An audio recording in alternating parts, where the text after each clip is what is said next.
Gigantes. Um dos maiores mistérios da humanidade. Há histórias que garantem que outrora a Terra era povoada por seres de enormes dimensões. Muitas lendas afirmam que estas criaturas existem desde tempos imemoriais, mas será que existem provas? Na Bíblia, é bem conhecida a história de David a derrotar Golias, mas esta não é a única aparição de gigantes no texto sagrado do cristianismo. Eles aparecem no Antigo Testamento, onde se lê naquele tempo e também em tempos posteriores, quando os filhos de Deus coabitavam com as filhas dos homens e estas davam à luz, apareciam gigantes na terra. Estes são os homens poderosos dos primeiros tempos, os heróis famosos. Ou em Números 13:33, quando Moisés enviou os espiões para a terra de Canaã, eles voltaram com a notícia de que ali habitavam gigantes.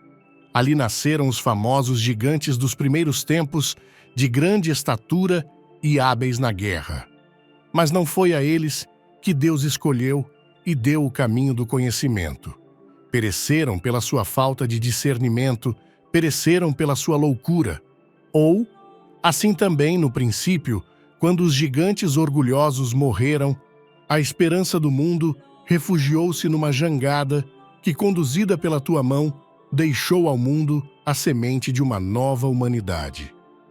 Temos de ter em conta que os gigantes da Bíblia não eram colossos de quase 12 metros que se sentavam em casas e palitavam os dentes com paus de olmo.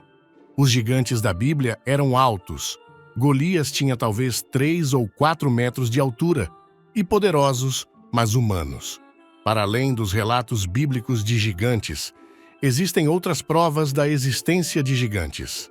Relatos escritos que não a Bíblia, arqueologia e relatos de testemunhas oculares de achados arqueológicos, representações gráficas de gigantes encontradas na arte antiga e registros históricos recentes. Temos também de considerar as provas arqueológicas de gigantes. Há muitos relatos de arqueólogos que encontraram ossos e armas muito grandes ou outros artefactos que só um gigante poderia ter usado. Por exemplo, acredita-se que Stonehenge foi construído por gigantes porque as pedras são demasiado grandes e pesadas para serem movidas e manipuladas por homens de tamanho normal sem a ajuda de maquinaria. Há exemplos semelhantes em muitas culturas. Estruturas que não poderiam razoavelmente ter sido erguidas sem gruas ou outras máquinas a que os antigos não tinham acesso. Estes argumentos arqueológicos devem ser encarados com ceticismo. Podemos não saber como Stonehenge foi construído, mas esta falta de conhecimento não prova automaticamente que foram gigantes que o fizeram. Existem alguns artefactos de tamanho gigante em museus, mas a grande maioria deles não existe, exceto em relatos de testemunhas oculares que não podem ser verificados. Muitos dos supostos descobridores explicam a ausência de provas concretas com histórias que envolvem encobrimentos governamentais ou inundações repentinas ou outras circunstâncias igualmente convincentes. Em segundo lugar, há o argumento de que as representações visuais de pessoas muito grandes, como as encontradas em jarros e túmulos egípcios, são imagens de gigantes. Os historiadores da arte concluem geralmente que estas figuras gigantescas são simplesmente representações de deuses ou reis e que o seu grande tamanho era uma forma de mostrar a sua importância ou posição elevada em comparação com outras figuras próximas. Outra explicação é que as pessoas mais pequenas são representações de crianças e não de homens de menor importância. A arte anatômica realista não existia em nenhuma cultura até ao Renascimento, e até então as crianças eram geralmente representadas proporcionalmente exatamente como os adultos, só que mais pequenas. Estes argumentos são válidos e lógicos. Sabemos que a arte egípcia era muito emblemática. O facto de os egípcios representarem o deus Anubis como um homem com cabeça de cão não é razão para supor que existia um homem real com cabeça de cão que eles adoravam. Dito isto, não há forma de provar a intenção efetiva dos artistas antigos. Os historiadores formam teorias com base no que consideram ser a explicação mais provável e razoável para o que veem nos objetos antigos. Em terceiro lugar, temos relatos escritos que não aparecem na Bíblia.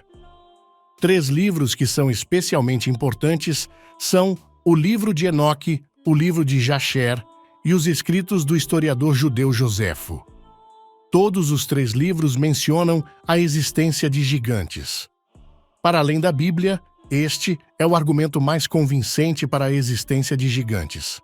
Todos estes livros apresentam histórias de pessoas reais que encontraram gigantes, e as histórias são apresentadas como relatos históricos e não fictícios. Joséfo, numa passagem sobre a mudança dos israelitas para Hebrom, menciona que os judeus encontraram os habitantes dessa terra, incluindo a raça dos gigantes, que tinham corpos tão grandes e rostos tão diferentes dos outros homens, que eram impressionantes ao olhar e terríveis ao ouvir. Os ossos desses homens ainda hoje podem ser vistos. O livro de Jasher, que é mencionado em Josué 10:13 e Samuel 1:18, é um dos 3 livros, juntamente com o livro dos Jubileus e o livro de Enoque, que descrevem o mundo antediluviano. Estes livros contam essencialmente a mesma história encontrada no Gênesis, que os anjos caídos engravidaram mulheres humanas, e a sua descendência foram os Nefilins, uma raça de gigantes. O livro de Jasher e os outros fornecem mais pormenores sobre o mundo daquela época, dizendo que os gigantes eram cruéis e violentos e governavam a humanidade como deuses. O relato do Gênesis sobre o dilúvio é precedido por uma passagem que menciona os Nefilins. A Bíblia diz que Noé era perfeito em suas gerações. Isto poderia ser uma referência ao caráter de Noé, mas também poderia ser que Noé era perfeito no sentido de que a sua linhagem não tinha sido contaminada pelos anjos caídos, pelo que Deus o salvou e a sua família para serem o início de uma nova raça humana geneticamente limpa. No entanto, a Bíblia menciona os filhos de Anak e os gigantes depois do dilúvio. Por isso, ou a linhagem gigante permaneceu, ou também é possível que os anjos caídos tenham feito uma segunda tentativa de contaminar a humanidade depois do dilúvio. Seja qual for o caso, os filhos de Anak eram um povo grande e alto. Para além das provas acima referidas, há pessoas que foram documentadas como sendo muito altas na história recente. Robert Wadlow tinha, em junho de 1940, 8 pés de altura. John Carroll, em 1966, 8 pés de altura. E Sultan Cousin, em 2011, 8 pés de altura. Tanto na Bíblia como fora dela, há provas bíblicas de que os gigantes existiram.